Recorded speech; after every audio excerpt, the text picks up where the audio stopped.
Well, despite those poll numbers, Democratic leaders are working to draw distinctions between President Biden and former President Trump. Governor Tim Walz, one of the loudest. He's helping lead that charge, traveling to Milwaukee today to speak outside of the convention. Kirsten Swanson has his message to voters.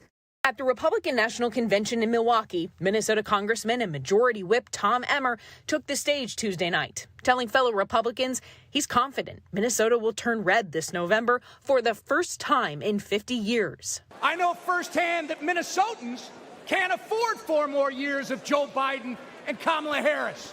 But Governor Tim Walz says he and fellow Democrats are determined not to let that happen, despite mounting concerns over President Joe Biden after a poor debate performance last month. So as we hear all the talk about, what's going to happen and what's going to happen with Joe Biden, the good thing is with the Republicans, they don't have much division within their party.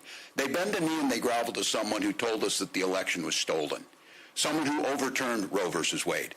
Someone who told us he didn't know anything about NATO as he puts all of our futures at risk. Speaking outside of the convention Wednesday morning, Walz took aim at Trump's VP pick, Ohio Senator J.D. Vance. I know a little bit about small towns and his dismissive, derogatory approach to how he viewed it. It's not a cultural bias that people had. It's decades of policies of people like him and venture capitalists and others that gutted many of our small towns. Walz also faced questions about the decision to hold a virtual vote ahead of the Democratic National Convention next month to formally make Biden the nominee.